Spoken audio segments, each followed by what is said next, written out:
kind of a Q&A style video. And yeah, I hope that all of my different tips and tricks can help you guys to also experience your first squirting orgasm or to gift your partner a squirting orgasm. So the first question, where does squirting come from? It's a really good question. So squirting technically comes out of the urethra, so it's like the same tube you pee out of, but the liquid is generated from the Skene's gland, which is located in the urethral sponge. And if you imagine that this is your urethral opening, this is your vaginal canal and vaginal opening, and then here would be your anal sphincter. The urethral sponge is kind of like a cylinder-like tissue which runs all across the urethra. So the easiest way to stimulate it, because obviously we can't go inside our urethra to stimulate it, is to go to the upper wall of our vaginal canal. So the wall closest to your belly button and the front side of your body. And this is also the area where the G-spot and the A-spot is located. And during penetration or fingering or self-pleasuring or playing with different kind of toys, when this area gets stimulated, this upper wall of the vagina, so indirectly stimulating the urethral sponge, all of the glands inside of the urethral sponge, including the Skene's gland, start to secrete lubrication and liquids that go both through the membrane into the urethra and also inside of the vagina.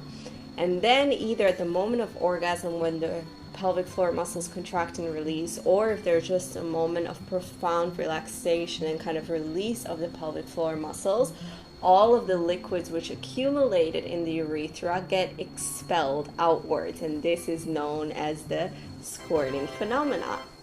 Now, that's why most people probably assume that it must be pee, which is actually the second question. Is squirting the same as peeing? Which is such a common question, and I understand why, because it comes out of the same hole that you pee out of, but the liquid is very different than urine. For those of you who've experienced squirting, I'm sure you can relate. It's very clear, it's odorless, it doesn't have a very strong taste either, but sometimes there can be remnants of urine in it because it is coming from the urethra. But when researchers have studied this liquid, they found that there is a substance called PSA in the liquid, which is basically the equivalent of the male prostate fluid in women. So through kind of correlation, they concluded that the Skene's gland, which is in the urethral sponge, is kind of the equivalent of the female prostate, and when it's being stimulated, it secretes different kind of lubrication, which in the moment of orgasm or in a moment of release get expelled outwards. So this is where squirting is coming from. Can everyone learn how to squirt? So this is a bit of a controversial question because basically we don't know, and there's different opinions out there. I personally believe that every woman has the capacity to squirt, simply because I've seen it happen so many times with different female clients of mine who were convinced that they were one of those women who simply can't squirt. And through the different techniques that I showed them, so many of them actually did manage to open up into squirting. Now, more importantly than that, squirting is not always associated with orgasm, although it can be. So I definitely think that every single woman can have a G-spot or an A-spot orgasm, and it doesn't necessarily mean that it will always be accompanied by squirting. So long story short is that I can't say for sure, but there's no evidence to prove that some women can't. So I really think it's more about having access to the right techniques and discovering your body and how to kind of play this magical instrument and just seeing how to awaken those juices in your own body. Next question, which technique leads to squirting? Very good question. So there's two techniques which are my go-to for squirting, and I think most people's go-to. One of them is the famous come here movement. So this is when you have your fingers inside of you and you kind of do this come here motion on the upper wall of your vagina, and it gently caresses the G spot and A spot, which is where the urethra sponge is located. And the second technique, which is my personal favorite one, is a suction technique. So instead of just creating the movement from your knuckles and your fingers, the suction movement actually comes from your entire arm. So in the exact same location with your fingers all the way inserted inside on the upper wall, you kind of like move your whole arm up and down. And what you're looking for is you want to make sure you have some oil on your fingers. And the upper wall will probably be a bit lubricated because it's full of glands. And you want to kind of like kind of break the suction and then bring it back. Break the suction and then bring it back.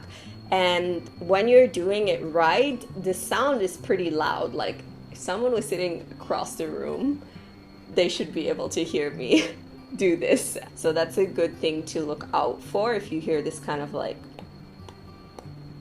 sound. And those are the two main techniques. Now, what's going to happen probably at some point is that you're going to feel like you need to pee, which is very normal because one, you're putting pressure on your urethra, and two, all of these glands are secreting lubrication into your urethra, which will create a feeling of needing to pee because there's liquid inside of your urethra. So it's very common for that to start pretty early on. And just keep on doing whatever you're doing and keep on breathing and building up arousal. And then at some point, usually what women report is that they feel like kind of like getting very close to this point of no return where the peeing sensation gets really, really, really intense and you kind of feel like, oh my God, I'm really gonna pee now. There's no more going back. I'm really gonna pee. You want to savor that moment, and when that moment comes, you actually want to speed up and intensify whatever movement you were doing a little bit, and you kind of want to push down with your pelvic floor muscles. By push down, I mean release, so as if you're actually trying to pee. And don't do it the whole time. So first you just build up, and only do that when you feel like you're really at this point of like, oh God, oh, yes, yes, yes, yes, yes, yes. Then go faster and kind of release down. And this is usually the gateway into squirting orgasms. Next question. I heard that in Tantra they drink the liquid. Is that true? Well, yeah, in certain tantric schools or sacred sexuality schools, they do encourage women to drink the liquid that comes out during squirting because it's considered a very, very potent elixir. So it's sometimes called Amrita or elixir of youth or the nectar of the gods. So in certain sacred sexual traditions, there was an emphasis on doing special rituals with that liquid. So for example, bathing yourself in it or drinking it or putting it on your face or offering it back to the earth, which is a really beautiful way to reconnect to your sexuality and your bodily fluids, because most of us have been conditioned to think it's disgusting and we don't want to touch it and we need to clean it right away and we need to put a lot of towels. But actually doing different rituals with this liquid can be a very, very healing process and really allow you to reconnect to the sacredness of your sexuality. So yes, in certain schools that is something which is practiced. I squirt a lot and I'm embarrassed by it and disgusted. How do I bring it up with my partners? Yeah, so first of all, chances are your partners are gonna love it. I hear this a lot from women that they're ashamed and embarrassed that they're squirting quite a lot and they feel like they're gonna wet the bed and their partners are gonna be disgusted by them. But squirting, I think, on porn is one of the most searched words, and for men it's actually most of the time a huge turn on to see a woman go through this kind of orgasm and squirt all over him if that's the case. So first of all, just like knowing that for most men, it's actually a huge, huge turn on and not something that they're disgusted by. And secondly, you can just bring it up with your partners and just say that, like, hey, I have a tendency to squirt a lot. It makes me a little bit uncomfortable. Maybe together you can prepare, you can have different towels, you can have sex in the shower, in the bathtub, do different things to get you feeling more comfortable. But eventually, as you go deeper with your partner, I would honor it and celebrate it and know that so many women are dying to have that kind of experience, and it can feel so releasing and so just sexy to be able to feel your juices dripping down your thighs and to be able to share that experience with your partner. So I would slowly build up to it, but definitely learning to celebrate it and see that as a beautiful gift that you have in your sexuality.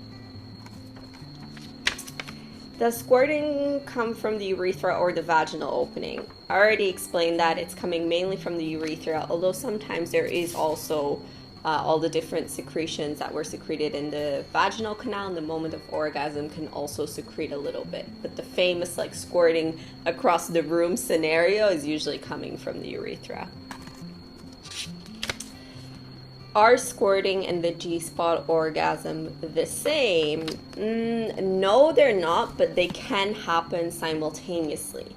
So as I said, the urethral sponge is also the same location as the G-spot and the A-spot. So the G-spot is a little bit more shallow, closer to the entrance, like a rubbery type of texture. And if you go a little bit deeper, you'll feel the A-spot, which feels a little bit more smooth. So it's very possible to have a G-spot orgasm without squirting. You can have a G-spot orgasm with squirting, and you can even squirt without having an orgasm. And there's no research to show why that's happening. It's happened to me, all three of those, and I don't really know why it happens in one way or another. So they can definitely be related, but you can also, I know women who have G-spot orgasms regularly and don't usually squirt with them. I know women who always squirt with their G-spot orgasms, and I know women who once in a while squirt without even having an orgasm yet. Any advice on how to squirt? So I think the main advice I would say is that squirting is a lot about letting go, surrendering, and releasing. Because if you have any kind of shame or fear, because in that moment of intensity when everything feels really overwhelming and you're really in this peak of arousal, in that moment you need to let your mind go and just surrender and release. And this is the gateway that will take the intensity into bliss, pleasure, and orgasm.